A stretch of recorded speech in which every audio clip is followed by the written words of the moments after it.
अस्सलाम वालेकुम। मुझे याद पड़ता है मैंने किसी वीडियो में नहीं कहा कि आप ये पूरी वीडियो देखिएगा। जिसको पसंद आती है वो देखता है, जिसको नहीं आती वो नहीं देखता। लेकिन मैं रिक्वेस्ट करूँगा कि ये वाली वीडियो आप प्लीज़ देखिएगा, क्योंकि मैंने देखा है यूट्यूब एनालिटिक्स में मेरी वीडियो मोस्टली 20 से 30-32 साल के दरमियान वाले लोग देखते हैं, तो ये ज़रूरी है उनके लिए देखना प्लीज़। आज की ये वीडियो है गिल्ट इंड्यूस्ड पेरेंटिंग। अगर सीधे अल्फाज में या सादा अल्फाज में बोलूँ तो पेरेंटिंग का वो तरीका जिसमें गिल्ट इन्वॉल्व होता है। बच्चे को गिल्टी करके कोई काम करवाना, बच्चे को गिल्टी फील करा के कोई काम करवाना। पेरेंट्स जब भी कोई इशू हो, कोई बच्चे नुकसान कर दिया है, बच्चा फेल हो गया है, तो वो कहते हैं बस तुमने ये क्या किया है, हमारा सर शर्म से झुका दिया है। या कोई काम किया है, मतलब उन्होंने आपको कोई जिम्मेदारी दी है, वो बच्चे ने वो नहीं की, तो पेरेंट्स की तरफ से आ जाते बस तुम हमारी इज़्ज़त नहीं करते, हमने तुम्हारे लिए इतना सेक्रीफाइस किया है, ये किया है। मतलब बच्चे को गिल्टी करते हैं, गिल्टी फील कराना कि तुमने ये किया है, तुमने गलत किया है। और गलत क्यों किया है? क्योंकि हम इसे एग्री नहीं कर रहे। तुमने हमारी कदर नहीं की, तुमने हमारी मेहनतों का सिला नहीं दिया, तुम इस लिहाज से गिल्टी हो और दिस एक्शन इज़ रॉन्ग। एक डॉक्टर हैं, बेसिकली रिसर्चर है, लॉरी कॉफमैन। उन्होंने एक जुमले कहे हैं जो मेरे समझ लें दिल में उतर गए हैं। वो कहती हैं कि guilt trips teach our kids to search for outward validation rather than inward validation. It teaches them to look the response of others to determine whether they and their actions are good or bad. इनसे होता क्या है, जो guilt वाला parenting होती है या किसी भी रिलेशन में अगर गिल्ट घुसेड़ दो, कि वो जो बंदा होता है ना, वो हर दफ़ा दूसरे की तरफ देखता है कि मैंने अच्छा किया है। अगर सब ने तालियां बजा दी हैं तो शाबाश कह दी, हाँ अब ठीक है, चाहे उसने जितना भी अच्छा किया हो। उसको अंदर की, हर इंसान के अंदर एक चीज़ होती है ना कि मैंने मिसाल मैं नमाज़ पढ़ रहा हूँ, मुझे खुद को अच्छी फीलिंग आ रही है, तो मेरे लिए वो बहुत होनी चाहिए। नहीं, वो फिर नमाज़ पढ़ेंगे, फिर जाके मामा को बताएंगे, पापा को बताएंगे, या कोई भी ऐसा रिश्ता हो तो वो कहेंगे मैंने नमाज़ पढ़ी, अच्छा किया ना, कहेंगे हाँ वेरी गुड, बहुत अच्छा किया। बस उनके लिए ये वैलिडेशन होती है। वो अपनी अंदर से क्या सोच रहे हैं, वो जो अंदर का छोटा सा इंसान है ना, वो ख़त्म हो गया।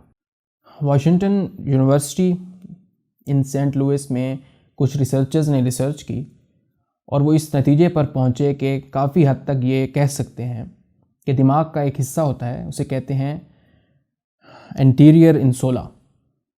ये वाला जो पार्ट है ये रेगुलेट करता है perception, self awareness and emotion. और दिमाग का यही हिस्सा एंटीरियर इंसोला कंट्रोल करता है आपके डिप्रेशन को, एंग्जाइटी को, स्किज़ोफ्रेनिया को। जो मेंटल प्रॉब्लम्स होते हैं वो भी इसी के साथ रिलेटेड है। एक स्टडी की गई 145 बच्चों पर, जिसमें उस पर यही जो थ्योरी थी इसको चेक किया गया, और बहुत हद तक करीब रिज़ल्ट थे कि जो गिल्ट पेरेंटिंग है इसकी वजह से जो माइंड का पार्ट है एंटीरियर इंसोला, वही इफ़ेक्ट हो रहा है। और इससे होता क्या है कि आपके लेट 20s में 22, 23, 24 साल की उम्र में उनको दिमागी मरीज़, मेंटल प्रॉब्लम, डिप्रेशन, एंग्जाइटी बहुत ज़्यादा हो जाते हैं चांसेस होने के। 2003 में फ़िनलैंड में एक स्टडी की गई जिससे साबित हुआ कि जो पेरेंटिंग की टेक्निक है ना, गिल्ट वाली टेक्निक, इससे बच्चे अपनी प्रॉब्लम्स को इंटरनलाइज कर देते हैं और इसके रिज़ल्ट में आपको डिप्रेशन और एंग्जाइटी मिलते हैं। और जो लास्ट पॉइंट, अगर मैं इसकी तमहीद में बोलूँ, आपको ओवरऑल समझ आ रही होगी कि मैं कहाँ लेके जा रहा हूँ। जो ये टेक्निक है ना, गिल्ट इंड्यूस्ड पेरेंटिंग वाली टेक्निक, इससे होता क्या है कि बच्चे की एक डिज़ायर होती है हर बच्चे में। हर बच्चा अपने माँ बाप को खुश करना चाहता है। हर बच्चा अपने बड़ों को, जो भी उसके साथ अटैच हैं, जो स्पेसिफिकली माँ बाप, वो उनको खुश करना चाहता है और उनके लिए कुछ भी करना चाहता है। और जब ये वाली गिल्ट वाली होती है ना, जब हर बात पे यही बोला जाता है ना कि ये तुम्हारा कसूर है, तुम हमारी कदर नहीं कर रहे, तुम बहुत ही बिगड़ गए हो, बात नहीं मानते हो, तुम्हें हमारा कोई ख्याल नहीं है। जब ये वाला होता है ना, उसको गिल्टी फील कराना कि तुम अपने पेरेंट्स का ख्याल भी नहीं रख पा रहे, अपने पेरेंट्स को जलील कर दिया तुमने, तो बच्चे की एक बेसिक नेचर होती है डिज़ायर टू प्लीज़, उसका फ़ायदा उठाया जा रहा है। अच्छा, फिर इस जो सारा मैंने तमहीद बांधी है ना गिल्ट पेरेंटिंग की, इसका नतीजा क्या निकलता है? अगर मैं सम अप करूँ तो पूरी ज़िंदगी जब बच्चों को कहते हैं ना कि बच्चा अगर फेल हो गया है तो बजाय इसके कि उससे पूछें कि क्या हुआ, उसके साथ कम्युनिकेट करें, कैसे हो गया, वजह क्या बनी है, तुम में मसला है या हम में मसला है। वो इसको सिंपल कर देते हैं कि तुम फेल हो गए हो, तुम पढ़ते नहीं हो, तुम्हें हमारा ज़रा ख्याल नहीं है, हम तुम पे पैसे लगा रहे हैं, हम इतनी एफर्ट लगा रहे हैं, हमने इतनी कुर्बानियाँ दी तुम्हारे लिए और तुम पढ़ नहीं रहे। इससे बच्चा गिल्ट में चला जाता है। बच्चा फिर जब फेल होता है, किसी टेस्ट में फेल होता है, वो फिर छुपा लेता है। बच्चा ज़िंदगी में फेल हो जाता है, वो छुपाने लगता है। अपने बच्चों को गिल्ट्स के बजाय कम्युनिकेशन की तरफ लेके आना पड़ेगा हमें। अभी जो आने वाली ये वाली नस्ल है ना, पिछली नस्ल ने जो किया इट्स ओके, लेकिन अभी हमने आगे नस्ल जो बड़ी करनी है उस पर हमने कोशिश करें। बच्चों के साथ साथ जो बाकी रिश्ते हैं उनमें भी हम बहुत ही करते हैं गिल्ट वाला। हमें हर रिश्ते में ज़रूरी है गिल्ट के बजाय कम्युनिकेशन पे जोर दें। अगर मैं अब रिज़ल्ट की बात करूं कि नतीजा क्या निकलता है इससे, एक तो ये नतीजा निकलता है कि बच्चे की सेल्फ़ रिस्पेक्ट, सेल्फ़ अवेयरनेस, उसका सेल्फ़ इस्टीम कुछ नहीं रहता है। बच्चा पूरी ज़िंदगी कुछ भी करने लगता है ना तो फिर वो इधर उधर देखता है। पेरेंट्स हैं तो पूछेगा पेरेंट्स से, ठीक कर रहा हूँ मैं, ये वाला ठीक है मेरा डिसीजन? वो कहेंगे हाँ तो वेरी गुड, उन्होंने कह दिया नहीं तो गलत हो गया जी। उसके अंदर क्या चल रहा है, खुदा ने उसको क्या करने के लिए भेजा था, उसके अंदर कौन सी क्वालिटीज़ थी, वो सब गई। वो पूरी ज़िंदगी प्लीज़ करता रहेगा। जब बड़ा हो जाएगा, बाहर दुनिया में जाएगा, दुनिया किसी 1-2% के इंसान की बात नहीं सुन सकता। वो किसी ने कह दिया कि अगर तुम में ये मसला है तो हो सकता है कि जो कह रहा है वो गलत हो, लेकिन वो इतना सीरियस लेगा क्योंकि उसने पूरी ज़िंदगी वैलिडेशन मांगी है। वैलिडेशन कि मैं अगर कुछ कर रहा हूँ 4 बंदे बोलेंगे फिर ठीक होगा। अपने अंदर तो वो है ही नहीं। अपने अंदर जो क्वालिटीज़ हैं उस पर उस यकीन रहा ही नहीं। उसको लगता है आई एम ऑलवेज रॉन्ग, जो बाहर वाले कह रहे हैं वो अगर कहेंगे तो फिर ठीक होगा। और इसका दूसरा रिज़ल्ट क्या निकलता है कि अगर आप बच्चे को बोलेंगे तुम बहुत बड़े बेगैरत हो, वो कहेगा हैं अच्छा ओके मैं अब बन के दिखाऊंगा। फिर आती है सीधी सीधी बगावत, और कुछ नहीं होता है।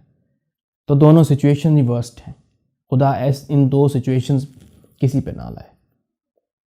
इसका नतीजा या इस बहुत ही वसी टॉपिक है, मैंने कोशिश की है कि 2-4-5 मिनट 10 मिनट में इसको समाप्त करूं।